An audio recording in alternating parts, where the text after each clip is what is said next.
Assalamualaikum warahmatullahi wabarakatuh. Kami dari kelompok 20 akan mempresentasikan yang materinya praktek penetapan harga. Saya sendiri Yosi Aldia Kanisa dengan NIM akhir 069. Dengan saya Rizal Fatoni dengan NIM terakhir 066. Materi yang pertama yaitu penetapan harga markup. Survei praktek bisnis menunjukkan bahwa praktek penetapan harga markup merupakan metode penerapan harga yang paling luas dipergunakan oleh perusahaan-perusahaan bisnis. Dalam pendekatan yang paling umum, dalam praktek penetapan harga markup, perusahaan-perusahaan mengestimasi biaya variabel rata-rata untuk mereka memproduksi dan memasarkan sebuah produk, menambahkan biaya umum, dan lalu menambahkan markup atau margin sebesar persentase tertentu untuk laba. Pengenaan biaya tidak langsung atau biaya umum biasanya ditentukan dengan mengalokasikan biaya-biaya ini di antara produk-produk perusahaan atas dasar biaya variabel rata-rata mereka. Markup atas biaya. Secara umum, markup atas biaya atau rumus biaya plus diketahui berdasarkan ekspresi. Markup sama dengan harga dikurangi biaya dibagi biaya. Pembilang dalam ekspresi ini disebut margin laba. Memecahkan persamaan untuk mencari harga memberikan ekspresi yang menentukan dalam sistem penetapan harga biaya plus. Harga sama dengan 1 ditambah markup atas biaya.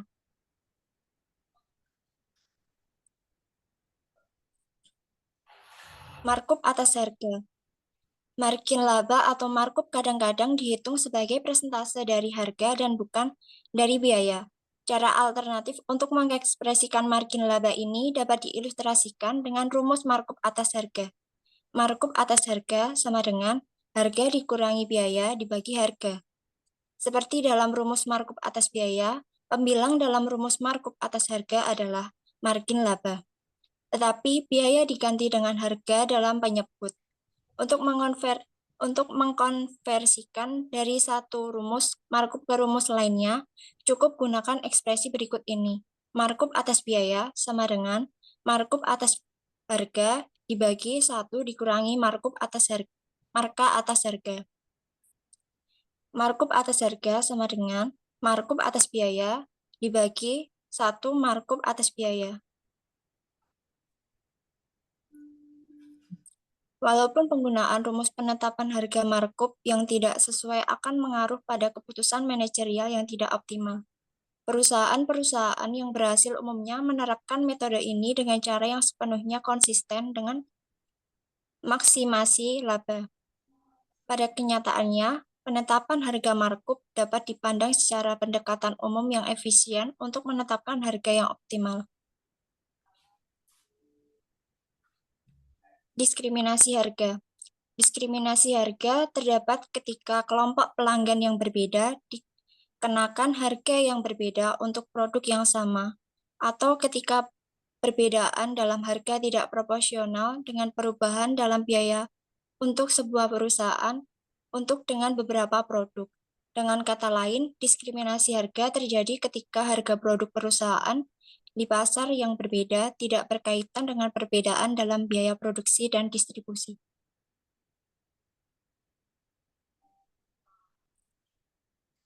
Diskriminasi harga banyak dipakai sekarang ini, terutama dengan barang-barang yang tidak mudah dipindahkan dari pasar dengan harga rendah ke pasar dengan harga tinggi. Ternyata praktek ini seringkali dapat meningkatkan kesejahteraan ekonomi. Monopolis menaikkan harga jual produk mereka dan menurunkan jumlah penjualan mereka untuk meningkatkan keuntungan. Dengan melakukan hal tersebut, mereka mungkin bisa mendapatkan pasar untuk para pembeli yang berkeinginan kuat dan kehilangan pasar untuk pembeli yang enggan.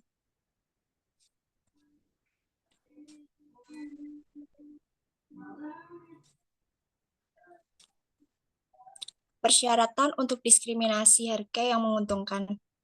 Dua kondisi diperlukan untuk diskriminasi harga yang menguntungkan. Pertama, harus terdapat elastisitas harga dari permintaan yang berada di antara berbagai bagian pelanggan untuk satu produk tertentu. kecuali elastisitas harga berbeda di antara berbagai bagian pasar. Kedua, perusahaan tersebut harus mampu mengsegmentasi pasar dengan mengidentifikasi bagian-bagian pasar dan mencegah perpindahan pelanggan dalam bagian-bagian yang berbeda. Selanjutnya, Selanjutnya akan dijelaskan oleh Saudara Tony. jenis-jenis diskriminasi harga. Satu, diskriminasi harga derajat pertama, perusahaan memperoleh jumlah maksimum yang rela dibayar oleh setiap pembeli untuk produknya. Dua, diskriminasi harga derajat kedua, merupakan jenis diskriminasi harga yang lebih sering diterapkan melibatkan penetapan harga atas dasar jumlah yang dibeli.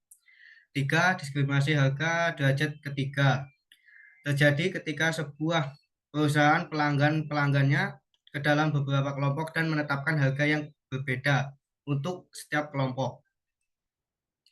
Penetapan harga produk berganda. Metode mikronomi dasar dapat suatu perusahaan mengasumsikan bahwa perusahaan produksi suatu produk yang homogen. Hampir semua perusahaan memproduksi setidaknya beberapa model, gaya, atau ukuran dari keluaran mereka. Dan masing-masing variasi ini dipandang sebagai produk yang terpisah untuk maksud penetapan harga. Keterkaitan permintaan. Satu, keterkaitan permintaan. Dua, keterkaitan permintaan timbul karena persaingan atau sifat paling melengkapi di antara berbagai produk perusahaan. Yang ketiga, analisis keterkaitan permintaan. Yang keempat, keterkaitan permintaan mempengaruhi keputusan harga melalui pengaruh mereka terhadap pendapatan marginal. Keterkaitan produksi. Sama seperti produk-produk perusahaan yang dapat berkait melalui fungsi permintaan. Produk-produk itu juga dapat berkaitan dalam produksi. Beberapa produk dapat diproduksi bersama-sama dalam rasio yang tepat atau dalam proporsi yang dapat divariasikan. Produk-produk dapat bersaing satu sama lain dalam merebut sumber daya perusahaan.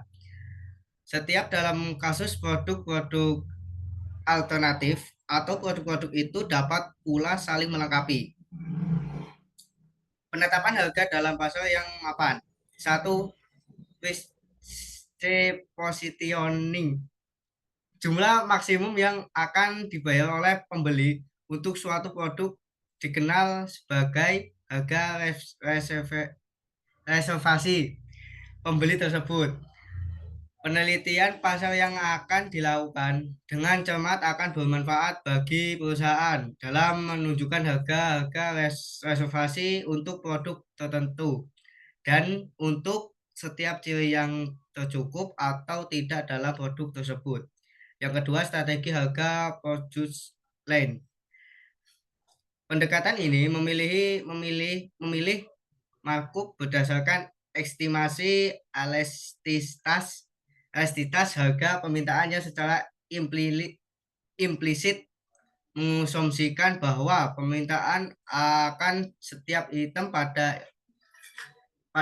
line produk tidak menggantung permintaan setiap item lain dalam link produk itu.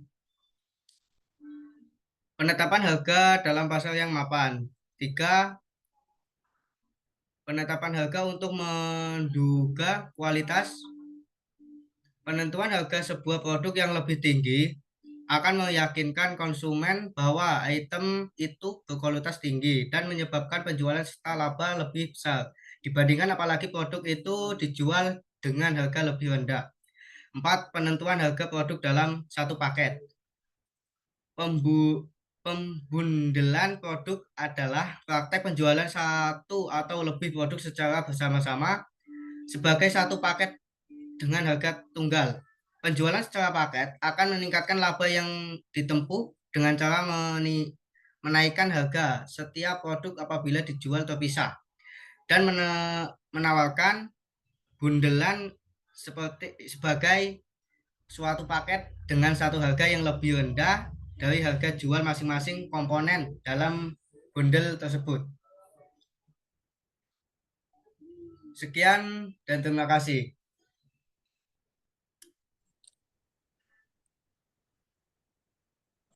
Demikian presentasi dari kelompok kami. Ada kurangnya, mohon maaf. Assalamualaikum warahmatullahi wabarakatuh.